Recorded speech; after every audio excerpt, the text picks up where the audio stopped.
Marlène, Marco et Jean-Claude, tes amis.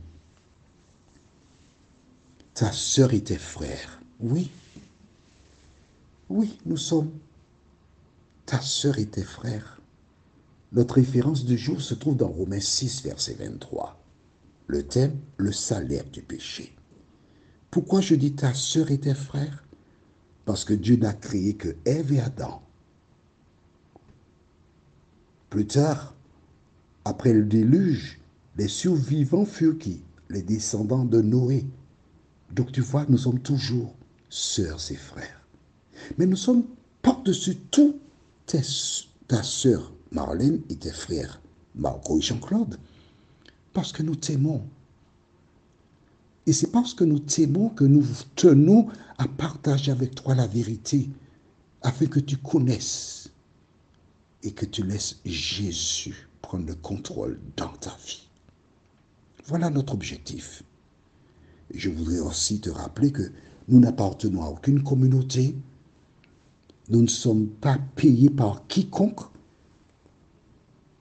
Le temps que Dieu nous donne, nous l'utilisons afin de dire ce que Jésus a fait dans nos vies et inviter nos sœurs et nos frères à s'intéresser à la parole afin qu'ils soient sauvés lors de l'avènement de Jésus. Notre thème est le salaire du péché et la référence est Romains 6, verset 23. Prions. Notre Seigneur et notre Dieu, merci. Merci de continuer de nous bénir et de nous garder. Merci de continuer de nous éclairer et de former notre caractère. Tandis que nous allons aborder ce thème, le salaire du péché, Seigneur, il existe des milliers, des millions, des milliards de personnes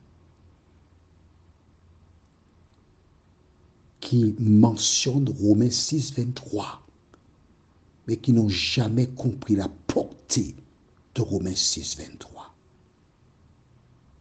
Là maintenant, Seigneur, cet esprit ouvre leurs yeux comme tu le fis pour Balaam.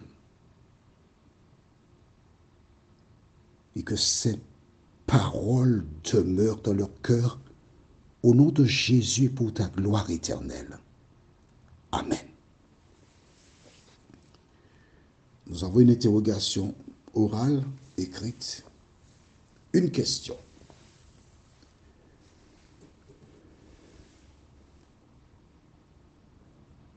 Tu es prête? Tu es prêt? Quand le péché est-il entré dans le monde? C'est ça la question. Peux-tu me répondre?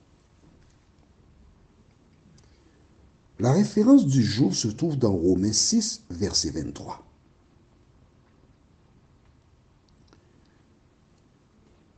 Tu as la page? Lisons ensemble. Car le salaire du péché, c'est la mort. Mais le don gratuit de Dieu, c'est la vie éternelle en Jésus-Christ. Amen. Amen. Amen. Note dans le cahier. 1. Salaire. 1. Salaire.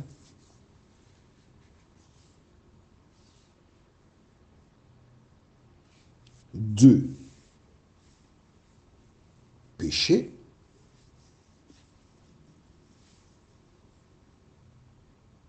1. Salaire. 2. Péché. 3. Mort. Et 4, vie éternelle. On reprend. 1, salaire. 2, péché. 3, mort. Et 4, vie éternelle. Alors, développons le point numéro 1, le salaire. Qu'est-ce que salaire? Une question bête, mais non, pas du tout. Qu'est-ce que salaire? Un salaire, c'est une rémunération pour un travail. C'est ce que tu me dis là. Ça, c'est une forme de salaire.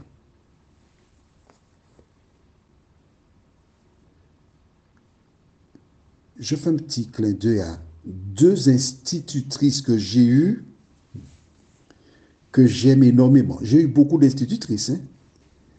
La première se prénomme Mélina. J'étais au CM1.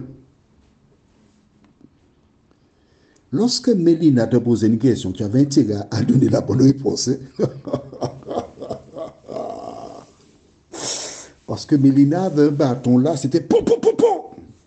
Ça, c'est un salaire. Pourquoi? Parce que tu avais donné une mauvaise réponse. Quand j'ai laissé le CM1, j'étais au CM2, j'ai eu une autre institutrice. Son prénom, c'est Enid. Maman, avec Enid, il n'y avait pas la fête. Hein? Pou, pou, pou, pou, pou, pou. En ce temps-là, c'était ce qui était admis. Et tu notes bien, c'était au primaire. Ces 2 institutrices, toutes les fois que je les ai au téléphone, c'est la joie, la gaieté, parce que je les aime énormément. Mais quand elles donnaient pam, pam, pam, pam, c'était le salaire. D'accord? Quand une jeune femme répond à un jeune homme en lui disant « Moi aussi je t'aime », c'est un salaire. D'accord? Le salaire, c'est donc une rémunération, le salaire. C'est parce qu'il y a quelque chose avant qui permet d'avoir le salaire. Deuxièmement, le salaire du péché. Qu'est-ce que le péché? Alors, derrière le 2, tu as marqué péché, tu mets 2 points, tu écris 1 Jean 3, verset 4. 1 Jean 3, verset 4. Alors écoute, Jean s'écrit J-E-A-N. Il ne faut pas écrire pour moi G-E-N. Hein? Tu as entendu? J-E-A-N. Le chiffre 1, puis ensuite Jean, J-E-A-N. 1 Jean, chapitre 3, verset 4. Déclare, quiconque pêche, transgresse la loi, et le péché est la transgression de la loi. C'est la fin de la Bible. 1 Jean 3, verset 4. Tu as noté cela? On a vu maintenant le chiffre numéro 3. On a marqué quoi? La mort. Le salaire du péché, c'est la mort. Cela veut dire que si les gens meurent, c'est parce qu'ils ont fait quoi? Ils ont... Allons. Tu n'es pas un cancre. Je viens de te le dire, 1 Jean 3, verset 4. Quiconque pêche transgresse la loi. Si les gens meurent, c'est parce qu'ils ont transgressé la loi. C'est bon? C'est clair pour toi? Maintenant, que se passe-t-il? Je te raconte. Alors, j'ai déjà raconté il y a longtemps, mais un jour, j'arrive dans un rond-point. C'est un rond-point, je dis bien, hein, mais il y avait un stop. Ils auraient dû mettre un céder le passage. Mais ils ont mis un stop. Et quand j'arrive, je regarde, il n'y a que véhicule qui arrive. Donc, je tourne sans m'arrêter. Et une fois que j'ai tourné, je regarde face à moi, 40 mètres, je vois deux bleus pâles, bleu foncé, pardon, 2 policiers, une dame qui a été interpellée, et le policier se vient au milieu de la chaussée devant moi, et avec son bras gauche, il tente de me faire signe de garer mon véhicule, et il siffle en même temps. J'ai dit, je suis pris. Je me suis arrêté, j'ai ouvert ma boîte au gants. Avant même qu'il ouvre la bouche pour prendre mes papiers, je sais qu'il va me demander, vos papiers, monsieur. J'ai dit, monsieur l'agent, je reconnais que j'ai violé la loi. Je regrette, j'ai rendez-vous à 10 heures. Ce n'est pas une raison. Je vous demande pardon. Vos papiers, monsieur. J'ai donné mes papiers. La dame est en train de rouspéter. Hein. Elle a tort, monsieur. Je reconnais. J'ai transgressé la loi. Il m'a dit, vous avez rendez-vous? Oui, monsieur l'agent. Écoutez, je vous fais grâce. Mais si je vous vois pas, monsieur l'agent, je vous promets que je ne vais plus passer sans m'arrêter. Je méritais la contravention. Je méritais la contravention. Mais j'ai reconnu mon erreur. J'ai demandé pardon. Je me suis engagé pour ne plus recommencer. Et il m'a fait grâce. C'est ça la grâce. Maintenant, reprenons le livre de Genèse, chapitre 2, et lisons les versets 15 à 17. Lorsque Dieu s'est adressé à Ève et Adam, voilà le sous-entendu. Il est important que tu notes ça. Je lis. Je vais changer des mots, mais tout en respectant ce qui est écrit là. C'est pour ta compréhension. Verset 15. L'Éternel Dieu prit l'homme et le plaça dans le jardin d'Éden pour le cultiver et pour le garder. L'Éternel Dieu donna cet ordre à l'homme. Tu pourras manger de tous les arbres du jardin, mais tu ne mangeras pas de l'arbre de la connaissance du bien et du mal, car le jour où tu en mangeras, tu auras péché. Ou encore, tu auras transgressé la loi et à cause de cela, tu mourras. Il n'y a pas d'autre solution, tu mourras.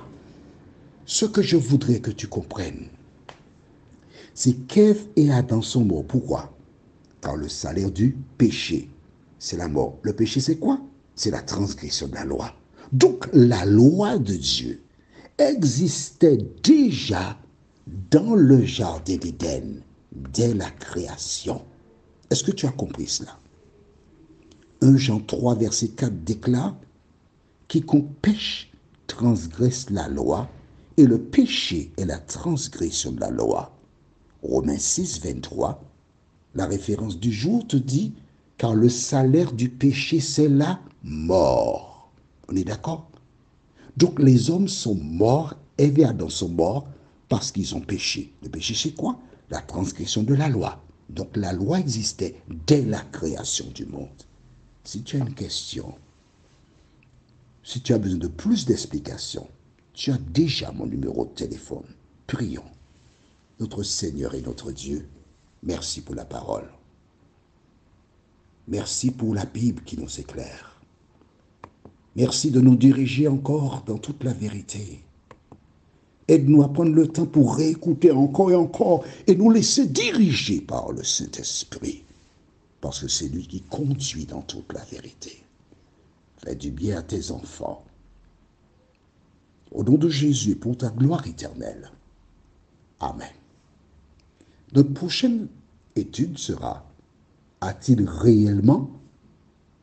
Et nous étudierons dans Genèse chapitre 3 au verset 1er. Genèse 3, verset 1. En attendant que l'Éternel continue de t'éclairer, prends le temps pour écouter à nouveau cet audio et le Seigneur fera son œuvre en toi.